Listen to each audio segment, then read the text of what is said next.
पण 26 जानेवारीला काय होते, तुमची औकात काय आहे ते जगासमोर मांडावं लागते, दाखवावं लागते. गालियां देना आसान है, अपनी औकात अपने दामन में टटोल कर जब इंट्रोस्पेक्शन करने की नौबत आती है तो तुमची फाटायला लागते. म्हणून 15 ऑगस्टचे ढिंडोरे पिटवले जातात आणि 26 जानेवारीला पद्धतशीर इग्नोर करण्याचा प्रयत्न केला जातो. याच्या मागे देखील हे राजकारण आहे. अब इतना निरश विषय कायचे लोक ऐकतील व देशातले असं समजून चालतात, मी नाही समजत. म्हणून 55-50 लाखाचं नागपूर सोडून कानेकर साहेबांच्या निमंत्रणावर इथे आलो मी.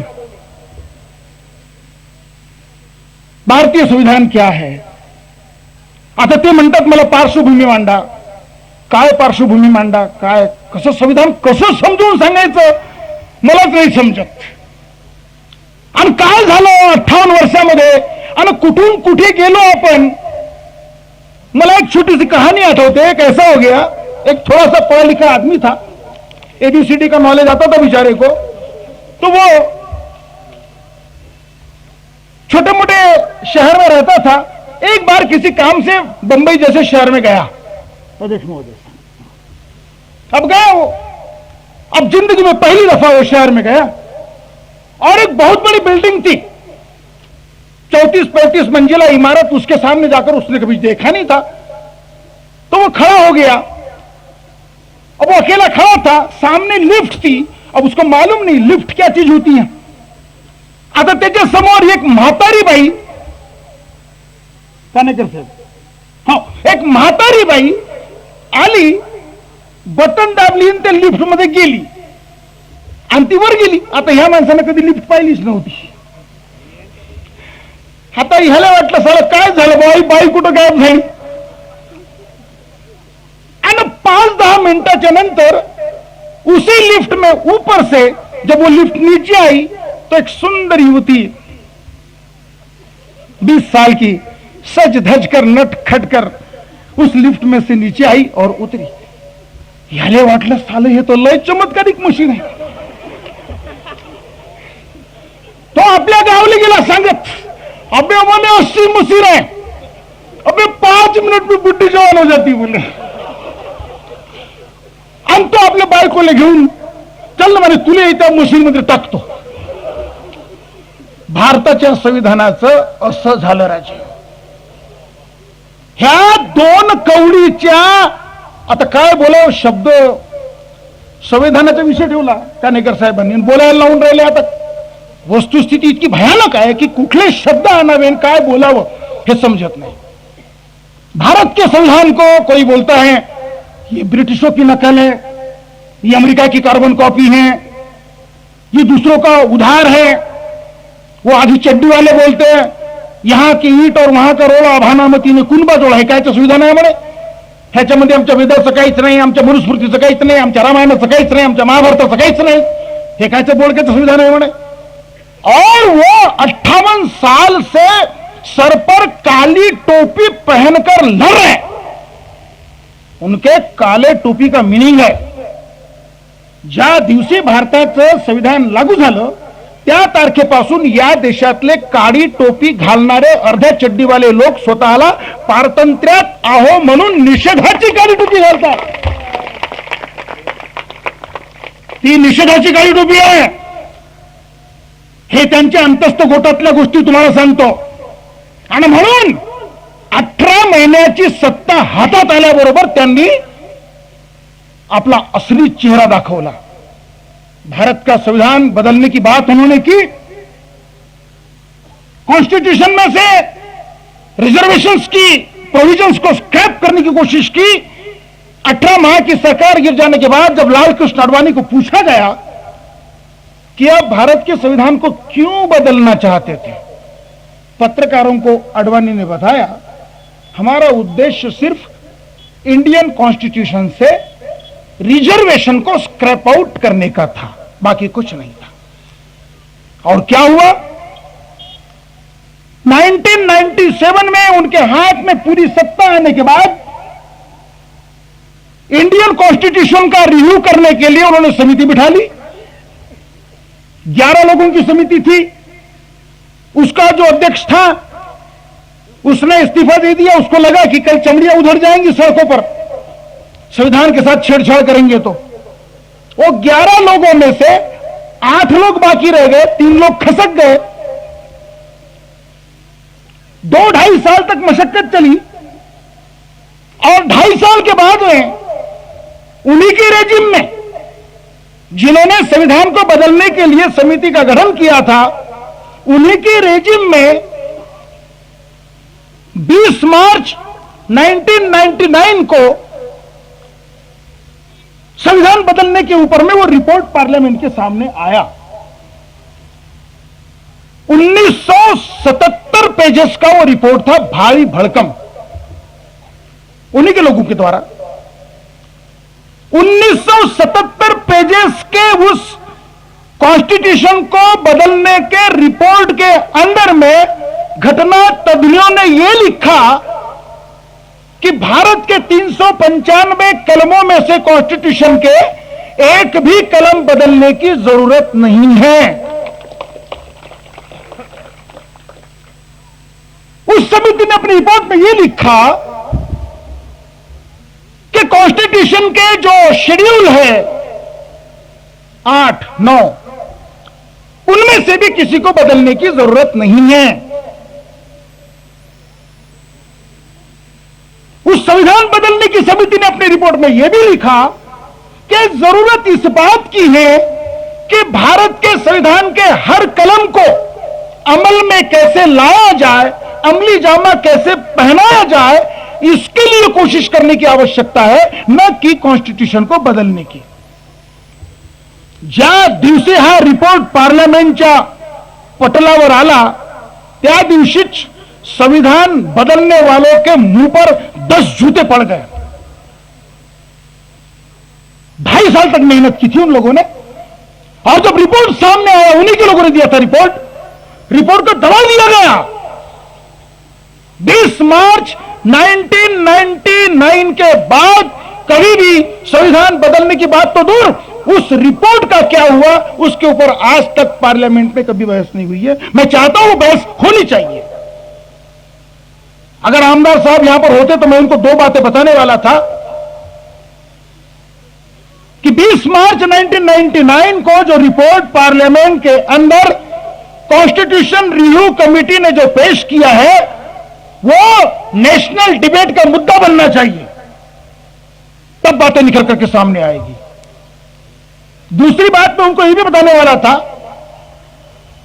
की केंद्र सरकारला काही लाज लज्जा असेल तर कमीत कमी ह्या ज्या सगळ्या टीव्हीच्या ज्या सिरियल्स आणि काय काय प्रकार चालतात, ह्या वाहिन्या वगैरे, इन तमाम चैनल्स को एक कानून बना करके बंधन होना चाहिए कि कम से कम 26 जनवरी और 15 अगस्त को लाल किले पर से और पार्लियामेंट में से जो राष्ट्रपति और प्रधानमंत्री के नाम का संदेश प्रसारित किया जाता है, वो हर चैनल को प्रसारित इमीडिएट उसका लाइव टेलीकास्ट करने का बंधन कारक किया जाना चाहिए।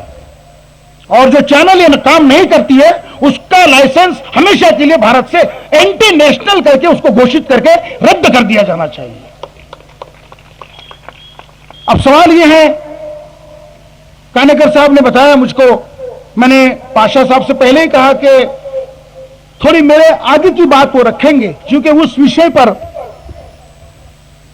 Social justicing in Indian legal system, इस विषय पर बाबा साहब अंबेडकर रिसर्च शोध संस्थान जो है महू का मध्य प्रदेश का, वहां मेरी 2 दिन की व्याख्यानमाला हुई थी।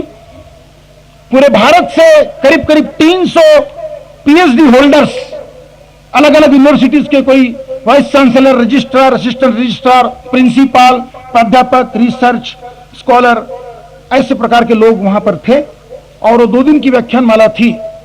तो वो जब बात निकलेगी तो बहुत दूर तक जाएगी, तो मैंने कहा उसको मैं टाल देने की कोशिश करता हूं। पाशा साहेब उस पर बात करेंगे। मेश्राम साहेबांनी बऱ्याच गोष्टी आपल्या समोर सांगितलेल्या आहेत, म्हणून मी त्या विषयाला हात घालणार नाही। ये जो बार बार कहा जाता है कि भारत का संविधान एक जादू की कांडी है, वो जैसे लिफ्ट में से 5 मिनट में वो घटना घट गई, वैसा शायद हो गया, कोई चमत्कार है। इसका हिस्टोरिकल बैकग्राउंड हमारे लोगों ने, जैसे मेश्राम साहब ने भी बोला कि मनुस्मृति ने हमको इस पूरे भारतवर्ष को जो एक नरक में डाल दिया था, पूरे भारत को उस नरक से मुक्ति दिलाने का महामंत्र है भारत का संविधान। वो बात मेश्राम साहब ने अपने वाकियात में रखी। मैं ये कहना चाहूंगा उनकी बात को जोड़कर कि भारत का संविधान, ये जो कानून है, ये एक दिन में नहीं बना। ये एक दिन के अनुभवी लोगों के हाथों से बनी हुई चीज नहीं है। भारत का संविधान बनते वक्त सारे दुनिया के अंदर में जो घटनाक्रम हुए, जो क्रांतियां हुई, जो प्रतिक्रांतियां हुई, वो सारे क्रांतियों का अध्ययन, चिंतन, मनन, उसका निचोड़, और फिर उसमें से वो कहते हैं ना, दूध का जला छाछ भी फूंक कर पीता है। बाबासाहेबांनी पार्लियामेंटमध्ये म्हटलं होतं, उनको पूछते थे लोग कि सभी लोगों को देश को आजादी मिली, इसकी खुशी है, बाबा साहब आप क्यों रोते हैं, आप क्यों धीर गंभीर बने हैं? तो बाबा साहब ने कहा कि मुझे इस बात की चिंता है कि इस देश के समाज व्यवस्था की बेसिक कमजोरियों के कारण हमारे ऊपर डच आए, फ्रेंच आए, पोर्तुगीज आए, मुगल्स आए, ब्रिटिश आए, 5 बार हम गुलामी के अंदर में गए 600 साल तक। कहीं ऐसा ना हो कि फिर 40-50 साल के बाद में हम फिर गुलामी के अंदर चले जाए, चूंकि हमारे गुलामी रग-रग में धसी हुई है। विंस्टन चर्चिल ने जब भारत को आजादी दी तो मजाक उड़ाया था हमारा, कहते वक्त कि बोले मांगते तो दे दो आजादी यार इनको, ये क्या इनकी औकात है आजादी को संभालने की? अरे बोले देखो आने वाले 50 सालों के अंदर में ये लोग फिर से गुलाम हो जाएंगे। ये चैलेंज था इंग्लैंड के प्राइम मिनिस्टर विंस्टन चर्चिल का। लेकिन जब बाबा साहेब आंबेडकर की मेहनत मशक्कत से, अब वो बाबा साहेब की मेहनत क्या थी उस पर मैं नहीं बोलूंगा, मेश्राम साहेब बोललेले आहेत आणि त्याच्यानंतर आपले अध्यक्ष महोदय देखील त्याच्यावर बोलतील। जिस ब्रिटिशर्स ने 150 साल की सत्ता हमारे देश के अंदर हुकूमत करने वाले लोगों ने आजादी देते वक्त हमारा ये जो मजाक उड़ाया था कह करके विंस्टन चर्चिल ने, जब भारत का संविधान बना तो उसी इंग्लैंड का ग्रेट कॉन्स्टिट्यूशनलिस्ट अर्नेस्ट बारकर बाबा साहब अंबेडकर के द्वारा बनाए हुए इस भारत के संविधान को लेकर अपने सर पर लेकर के नाचा हमारे खुशी के। और जो कॉन्स्टिट्यूशन का प्रियम्बल है, प्रकथन है, जो हमारे अध्यक्ष महोदय एडवोकेट दिलीप कागड़े साहब ने पढ़ करके बताया, आपको हमारे स्वागत अध्यक्ष ने पढ़ करके बताया, वो प्रियम्बल की कॉपीज अर्नेस्ट बारकर ने लाखों की तादाद में छापकर सारी दुनिया के अंदर में बांटी। और क्या कहा अर्नेस्ट बारकर ने? यह बोले दुनिया के लोगों, आइंदा अगर कोई देश अपनी गुलामी की जंजीरों को तोड़कर आजाद होता है तो अपने आजादी को वो कैसे बरकरार रख सकता है, यह अगर सीखना है सबक कहीं से तो वो केवल इस भारत के संविधान से सीखा जा सकता है। ये बात एखाद्या महाराच्या पोट्ट्यानं म्हटली असती तर आपण म्हटलं असतं हे तर काय असा झालाच नाही कोणी, असं होणार नाही कोणी।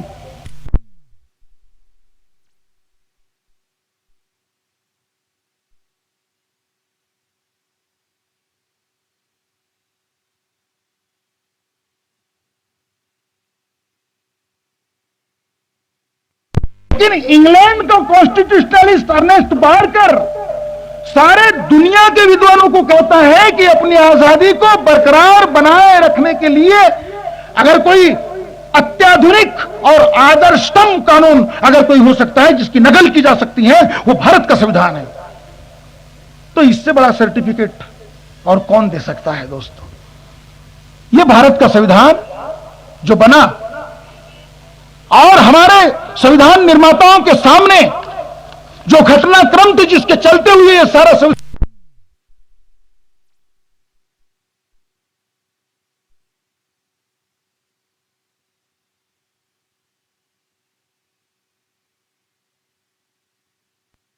देखा दुनिया के अंदर, सारे दुनिया के अंदर 1215 में इंग्लैंड के अंदर में मैग्ना कार्टा नाम का ह्यूमन राइट्स, मानवीय अधिकारों के लिए पहला आंदोलन चला। सैकड़ों लोग तोहफों के सामने उड़ा दिए गए, बलि जाना पड़ा कई लोगों को। तब जाकर के मानवाधिकारों का पहला कानून 1215 के अंदर इंग्लैंड के अंदर में बना। बहुत बड़ी क्रांति हो गई थी वो। 1628 में उसी इंग्लैंड के अंदर में सामान्य नागरिकों के हितों के लिए कानून बनाने पड़े जो पहले नहीं थे। उसको पिटिशन ऑफ राइट्स कहते हैं। यह घटना इंग्लैंड के अंदर में 1628 में हुई। 1701 में वहीं पर एक एक्ट ऑफ सेटलमेंट किया गया। जो अलग अलग माइनॉरिटीज के लोग थे इंग्लैंड के अंदर में, उनको संविधान के अंदर में समान दर्जा देने के लिए 1701 के अंदर में यह एक्ट ऑफ सेटलमेंट बनाया गया। 1694 में अमेरिका के नागरिकों को अपने आजादी के लिए आंदोलन करने पड़े, क्योंकि वहां भी Negroes, red Indians, white skins,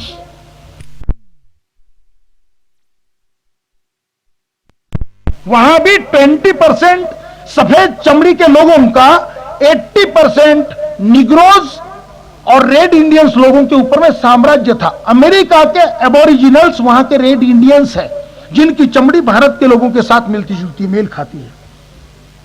और इसलिए अमेरिका के अंदर में 1694 के अंदर बहुत बड़ा आंदोलन चला। तब जाकर के वहां मानवीय अधिकार देने वाले कानून बने। 1789 के अंदर में अमेरिका के संविधान का निर्माण हुआ। सेंट जोफरसन, जिसको अमेरिका के संविधान का निर्माता, father of the American constitution कहा जाता है, और वहां से अमेरिका के अंदर में गणतंत्र लागू होने की व्यवस्था 1789 से शुरू हुई। इधर हम फ्रांस में जाकर के देखें, 1793 के अंदर में फ्रांस की राज्य क्रांति हुई, जिसका हवाला बाबा साहब ने बार बार दिया है। बाबा साहब अंबेडकर ने कहा है की समता, स्वातंत्र्य आणि बंधुता ही तत्वे लोक मला म्हणतात की मी फ्रान्सच्या राज्यक्रांतीतून घेतली. फ्रान्सच्या राज्यक्रांतीतून घेतली नाही. समता, स्वातंत्र्य आणि बंधुता ही त्रिसूत्री मी तथागत बुद्धाच्या शिकवणुकीतून घेतलेली आहे, फ्रांसच्या राज्यक्रांतीतून नाही. 1793 के अंदर में जो फ्रांस की क्रांति हुई, वो पहली दफा दुनिया का पहला डॉक्यूमेंट है जहां पर समता, स्वातंत्र्य और बंधुता, इन बातों की स्थापना करके, इन जीवन मूल्यों की स्थापना करके एक देश का संविधान बनाया गया. वो एक नए क्रांति की शुरुआत हुई. ये सारा बैकग्राउंड इंडियन कॉन्स्टिट्यूशन बनाते वक्त हमारे कॉन्स्टिट्यूशन मेकर्स लोगों के सामने था. और भारत में क्या हुआ, ब्रिटिशों के आने के पहले तक मुसलमान लोगों ने भी कानून बनाए. ये जो शेतसारा, रेवेन्यू वगैरह जो है, तहसीलदार, नायब तहसीलदार, कलेक्टर, ये सारी व्यवस्था उन लोगों की दी हुई है. और आज भी कानून के अंदर में जो पूरे शब्द प्रयोग किए जाते हैं, वो सारे के सारे शब्द प्रयोग मुस्लिम रेजिमेंट के हैं, उर्दू के शब्द प्रयोग हैं. वो आज भी जैसे के वैसे चलते हैं. उनका बहुत बड़ा कंट्रीब्यूशन है. राजा अकबर ने वगैरह कानून बनाए, बहादुर शाह जफर ने कानून बनाए, कई मुसलमान राजाओं ने कानून बनाए, जिसकी परिणति हमारे इंडियन कॉन्स्टिट्यूशन को बनाने के अंदर में वो एक सोर्स ऑफ लॉ करके वो बना है. लेकिन ब्रिटिशों के आने के बाद 1813 में ब्रिटिशों के सल्तनत के अंदर में भारतीय लोगों को अधिकार देने के लिए पहली दफा एक छोटा सा कानून बनाया गया, सर्वसामान्य लोगों को अधिकार देने के लिए. 1885 में स्वतंत्रता की जो लड़ाई चली उसको मद्देनजर रखकर उन्होंने 1919 में एक सुधारित कायदा बनाया। 1919 के अंदर 1935 में गवर्नमेंट ऑफ इंडिया एक्ट बनाना पड़ा उनको, और 1949 के अंदर में स्वतंत्र भारत का एक नया कानून बनाना पड़ा। तो भारत के अंदर हम देखते हैं कि 1813 से लेकर 1949 तक बार बार कानून बनते गए, आंदोलन चलते गए, कानून बनते गए, आंदोलन चलते गए, कानून बनते गए। ये उसके पीछे की हिस्ट्री है। अब लोग ये समझते हैं कि एक दिन के अंदर सारा चमत्कार कैसे हो गया। उन लोगों को निपट अंधे ही समझना चाहिए कि यह चमत्कार एक दिन के अंदर में नहीं हुआ है।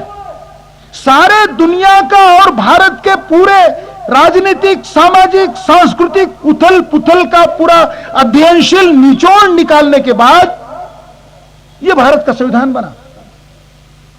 और क्या बात थी? 26 जनवरी और 15 अगस्त के बीच में क्या तफावत है? क्यों संविधान 26 जनवरी को घोषित किया गया? उसके पीछे एक छोटी सी हिस्ट्री है, छोटी सी घटना है। इंडियन नेशनल कांग्रेस जो भारत के आजादी का आंदोलन लड़ रही थी, जिसके लीडरशिप में यह सारा मेन बैनर वो था, प्रमुख बैनर, तो इंडियन नेशनल कांग्रेस का 1930 के अंदर लाहौर में अधिवेशन हुआ था। उस अधिवेशन के 3 दिन के अधिवेशन के समाप्ति के बाद 26 जनवरी 1930 को रावी नदी के किनारे पर खड़े होकर कांग्रेस के, इंडियन नेशनल कांग्रेस के स्वतंत्रता की लड़ाई लड़ने वाले लोगों ने वहां एक कसम खाई, रावी नदी के किनारे पर खड़े रह करके, कि हम शपथ लेते हैं कि हम आज से देश की पूर्ण आजादी के लिए ही संघर्ष करेंगे। हम किसी और दूसरी बात पर अब ब्रिटिशों के साथ में समझौता नहीं करेंगे। यह शपथ ली थी। अब संविधान बन गया। 26 जनवरी 1949 को बाबा साहब अंबेडकर ने कॉन्स्टिट्यूएंट असेंबली के सामने तत्कालीन राष्ट्रपति राजेंद्र प्रसाद जी के हाथ में सौंप दिया। अब प्रॉब्लम यह आ गया, बच्चे का जन्म तो उसी दिन हो गया था, नामकरण भी उसी दिन हो गया था। अब नामकरण हो गया, बच्चे का जन्म हो गया, सारी बातें हो गई, अब सिर्फ इसका डिक्लेरेशन कब करने का। तो कांग्रेस के लोगों ने सोचा, चूंकि वही बहुत बड़ा पक्ष था, उन्होंने सोचा कि 2 महीने के बाद वो तारीख आ रही है जिस तारीख को 1930 को लाहौर नदी के किनारे, लाहौर में रावी नदी के किनारे हमने पूर्ण आजादी की कसम खाई, तो हमारे आंदोलन की ऐतिहासिक तारीख है। तो 2 महीने के बाद 26 जनवरी को हम इसका ऐलान करेंगे। इसलिए 26 जनवरी 1950 को इसका ऐलान किया गया। वो ऐलान की तारीख है। दरअसल भारत का जन्म, कॉन्स्टिट्यूशनल पैदाइश, लीगल पैदाइश 26 जनवरी 1949 की है। तो ये बातें रहती हिस्ट्री के अंदर में। 26 नवंबर को बाबा साहब अम्बेडकर ने संविधान सौंपा, नवंबर गया, दिसंबर गया, और 26 जनवरी को उन्होंने 1950 को घोषणा की। अब भारत का संविधान बनने के बाद, उसके बाद लेकर के भारत का संविधान अपने 1950 के ही ढांचे पर अटका हुआ नहीं रहा। इस संविधान को समय समय पर अमल में लाने के लिए बहुत सारे कानून बनाने पड़े। जो बात 20 मार्च 1999 को संविधान बदलने वाले समिति ने पार्लियामेंट के अंदर अपने रिपोर्ट में रखी कि कानून को अमली जामा पहनाने के लिए, वो तो हमारा मदर लॉ है, हमारा बेसिक लॉ है, किन किन बातों का ख्याल रखेगा, उसमें सारी प्रोविजंस है कि उसी के आधार पर आप आने वाले हर समस्या का निपटारा कर सकते हैं। टी.एन. शेषन जब इलेक्शन कमीशन के कमिश्नर इन चीफ बने थे, तब तक इलेक्शन कमिश्नर का कमिश्नर इन चीफ, ये कौन से खेत की मूली होती है और कौन से दरिया की खसखस होती है, लोगों को मालूम तक नहीं था। उसको समझते तो कोई आबू बाबू होगा। लेकिन जब टीएन शेषन इलेक्शन कमीशन का चीफ इलेक्शन कमिश्नर बना और जब उसने पॉलिटिशियन लोगों के सारे नखरे अपने मुट्ठी में कसने की, नुकेल कसने की, जब एक एक कानून संविधान का अमल में लाने के लिए जब घोषणा किया, उसका इंप्लीमेंटेशन शुरू किया, तो अच्छे अच्छे पॉलिटिशियंस के नाकों में से पसीना और खून निकलने लग गया था। भारत का संविधान इतना तगड़ा है, वो अच्छा अंछों को पानी पिलाने की ताकत रखता है। लेकिन जो आदमी कुर्सी पर बैठा है, हमारे पिछले राष्ट्रपति महोदय ने कहा था, के.आर. नारायणन साहब ने, संविधान गलत नहीं है। वो अकेला आदमी था जो पूरे पार्लियामेंट के साथ में लड़ा। उस वक्त राष्ट्रपति के.आर. नारायणन साहब के प्राण खतरे में थे।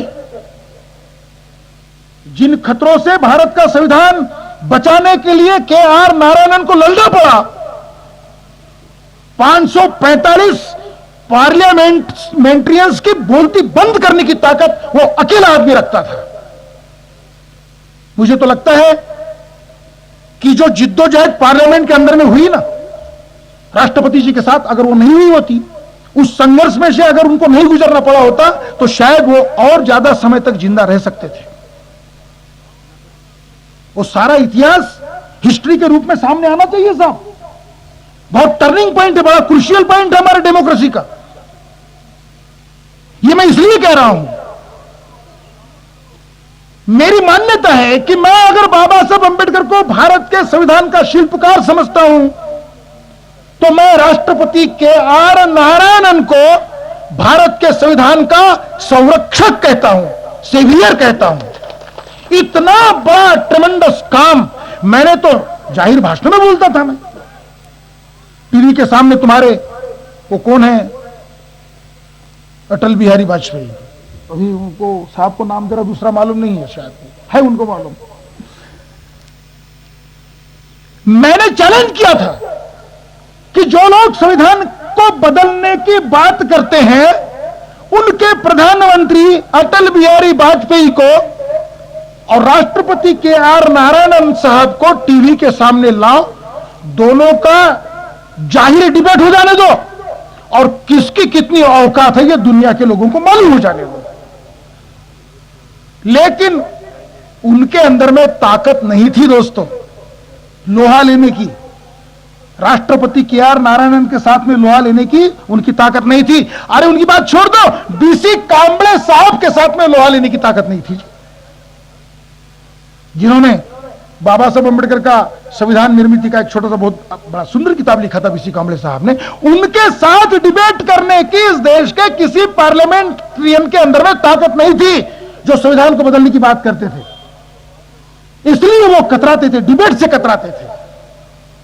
और ओबीसी के अंदर में भ्रम फैला दिया, हे तुमच्या काही कामाचं नाही आहे, ते फक्त माहेरांचंच कामाचं आहे, फक्त त्या अस्पृश्यांच्याच कामाचं आहे, याच्यामुळे तुमच्या नोकऱ्या जातात, याच्यामुळे तुमचं शिक्षण जाते।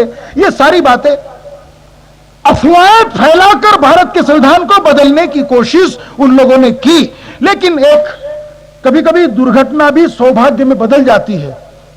जैसे जैसे उन्होंने भारत के संविधान के ऊपर में हमला किया, महाराष्ट्र के अंदर में मराठा सेवा संघ पैदा हुआ। घटना क्या है वो देखने लगे, घटना उनके समझ में आने लगी, घटना के माध्यम से बाबा साहब ने उनके लिए क्या किया वो उनके समझ में आने लगा। और आज स्थिति यह है कि मराठा सेवा संघ ने यह डिक्लेअर कर दिया है कि भारताचे संविधान हाच आमचा एकमेव धर्मग्रंथ आहे। धन्यवाद बीजेपी के लोगों को भैया, मैं तो धन्यवाद दूंगा उनको, बहुत बड़ा काम किया उन्होंने। अगर उन्होंने भारत के संविधान को बदलने के लिए ये षड्यंत्र, ये तुटुंबा खड़ा नहीं किए होते तो आमचा ओबीसी बांधव कधी जागृत झालाच नसता। आज मराठा सेवा संघ के अंदर में जो जागृति आई है वो बीजेपी ने किए हुए एंटी कॉन्स्टिट्यूशनल एजिटेशन के वजह से आई है। ना ते यांना सांगू सांगू सगळे मरून गेले होते आंबेडकर लोक, पण त्यांचं काही ऐकायला तयारच नव्हते, समजतच नव्हते यांना। होता है कभी कभी दुर्भाग्य भी ऐसे सौभाग्य में बदल जाता है। भारत के संविधान को अमली जामा पहनाने के लिए इंडियन कॉन्स्टिट्यूशन 1950 की डेड बॉडी बनकर के नहीं रहा। भारत का संविधान 26 जनवरी 1950 को डिक्लेयर की हुई डेड बॉडी नहीं है, वो एक लिविंग ह्यूमन ऑर्गन है। उसका दिल धड़कता है तुम्हारी वेदनाओं को देखकर, उसका सीना पसीजता है तुम्हारे दर्द को देखकर, और जब जब भी तुम दर्द से कराह उठते हो, भारत का संविधान तड़फड़ा कर उठता है कि मैं मेरे लोगों के दर्द, मेरे आंसू कैसे पहुंच सकता हूं। इसलिए समय समय पर कानून बनते हैं। इंडियन कॉन्स्टिट्यूशन नहीं बदलता, लेकिन तुम्हारे दुख दर्द को दूर करने के लिए नए नए कानून बनते हैं। संविधान बनने के बाद हमने protection of human rights, America के जैसे, भारत के अंदर में 1955 को हमने नागरिक संरक्षण हक का कायदा बनाया। संविधान बनने के 5 साल के बाद बनाया उसको, क्या आवश्यकता थी। हमने संविधान की कलम 15, 16 और 17 इसके पूर्ति के लिए आर्टिकल 15 में, आर्टिकल 16 में, आर्टिकल 14 में, आर्टिकल 17 में शेड्यूल कास्ट लोगों का अनटचेबिलिटी को स्क्रैप करने के लिए, अस्पृश्यता का निवारण करने के लिए, उसके बाद में काम हमने 1986 के अंदर बाल मजदूर प्रतिबंधक कानून बनाया। 1986 के अंदर बाल मजदूर प्रतिबंधक कायदा बनाया। संविधान नहीं बदला, संविधान के अंदर ही बनाया उसको। 1976 के अंदर हमने बॉन्डेड लेबर, बंधक मजदूर को दूर करने के लिए दूसरा कानून बनाया।